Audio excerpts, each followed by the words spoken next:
रही हूँ। मैं खौफ महसूस करती हूँ, इन्हें कोई हादसा न पेश आ जाए, लिहाजा इन्हें आपके सुपुर्द करती हूँ। जवाब सुनकर हजरत आमना को बड़ी हैरत हुई। हजरत आमना ने कहा, सच सच बताओ हलीमा, माजरा क्या है? हजरत हलीमा सादिया ने हालें क्या सुनाई। हजरत हलीमा ने रसूल के साथ वक्त गुजारा था, लिहाजा उन्हें बहुत अजीबोगरीब वाक़यात देखने को मिले। उन वाक़यात से बहुत परेशान हो गई। सीना चाक वाला वाक़या पेश आया तो डर गई, सहम गई, रोने लगी और बच्चे को सुपुर्द करने का फैसला किया।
पुरानी किताबों में पढ़ रखा है, अपनी नबी सल्लल्लाहु अलैहि वसल्लम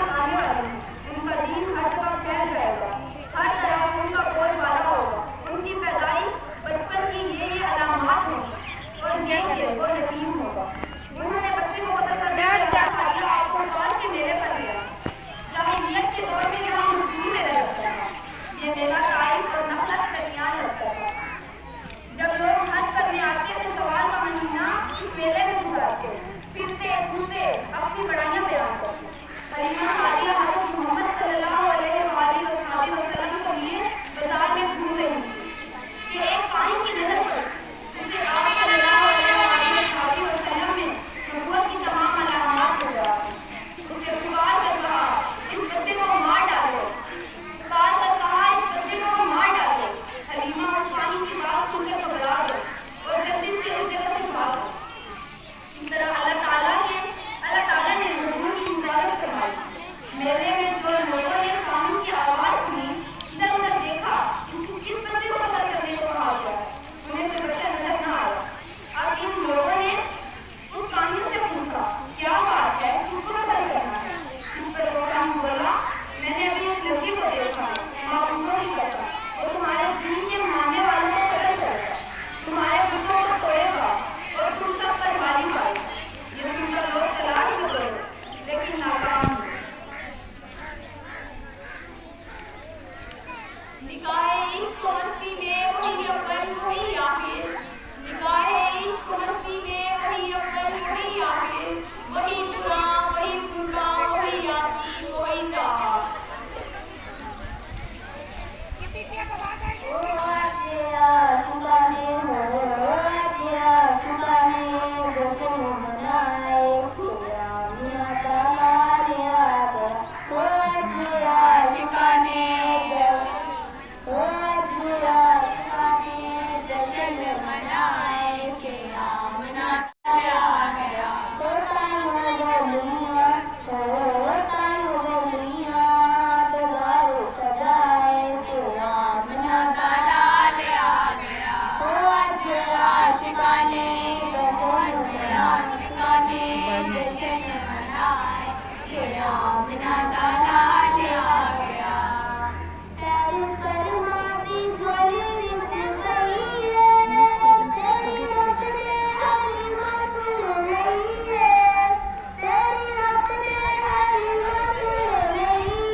आप सल्लल्लाहु अलैहि अलैहि वसल्लम की नूर नबूवत नजर आ गई। साथ ही आपकी आंखों की खास सूरती उसने देख ली। वो चिल्ला उठा, चीख उठा, ऐ लोगों, उस लड़के को कत्ल कर दो, कि तुम्हारे मानने वालों को कत्ल कर दो, तुम्हारे कुत्तों को तोड़ेगा, तुम पर भारी पाएगा। ये कहते हुए वो अस्तगफिरुल्लाह आपकी तरफ उठा और उसी वक्त पागल हो गया। अल्लाह के फजल व करम से उसी पागल में मर गया। एक और के पास उस वक्त हलीमा सादिया के पास गया और वो आप सल्लल्लाहु अलैहि वसल्लम को उनकी वादा के पास मुकम्मल लेके जा रही थी। उन ईसाइयों ने आप सल्लल्लाहु अलैहि वसल्लम की कानों के दरमियान नूर नबूवत देखी और आंखों की सुर्खी भी पहचानी। इन ईसाइयों ने हलीमा से कहा, क्या इस बच्चे की आंखें खराब हैं? तो उन्होंने जवाब दिया, नहीं, बचपन से ऐसी ही ये सुर्खी इनकी आंखों में सुधरती है। ईसाइयों ने जवाब दिया, इस बच्चे को हमारे हवाले कर, इसे हम अपने मुल्क ले जाएंगे। ये बच्चा बच्चा नहीं, ये बच्चा पैगंबर है और बड़ी शान वाला है, हम इसके बारे में सब जानते हैं। ये सुनते ही हलीमा सादिया दौड़ी चली गई, यहाँ तक कि आप सल्लल्लाहु अलैहि वसल्लम को आपकी वादा हज़रत आमना के पास पहुँचा दिया। इन वाक़यात के बाद हज़रत हलीमा और उनके शोहर ने फैसला किया कि बच्चे को अपने पास नहीं रखना चाहिए। जब हज़रत आमना के हवाले किया, उस वक्त आपकी उम्र 4 साल, कई रवायात के मुताबिक आपकी उम्र 5 साल होती है और कुछ रवायात में आपकी उम्र 6 साल बताई होती है।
जैसे कि अभी हमने हुजूर के बचपन का वाक़या सुना है, हमारे हुजूर की शान में जितना भी बोला जाए उतना कम है। इसी तरह हज़रत मुस्लिम आप सल्लल्लाहु अलैहि वसल्लम के दरबार काबा में बैठे हुए थे। वहाँ पर एक महबूबी आया, उसने अपने मुस्लिम से पूछा, इस दुनिया में ऐसा नबी गुज़ार होने वाला है जो हमारी नबूवत को खत्म कर देगा, पूरे अर्ज़ पर उसकी नबूवत छा जाएगी, वो गुनाहों को गिरा देगा, वो नेकी और पासाई को आम कर देगा, वो बुराइयों को खत्म कर देगा। और तुम इस नबी की हिफाजत करो, क्योंकि मकामे इब्राहीमी पर इब्राहीम अलैहिस्सलाम के कौम मुबारक के जो निशानात हैं वो इस नबी के कौम मुबारक से मुशाबहत रखते हैं। ऐसी मुशाबहत हमने कभी किसी और की नहीं देखी। इसीलिए हमारे प्यारे नबी हज़रत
बड़ी खुश बात है कि आप लोगों का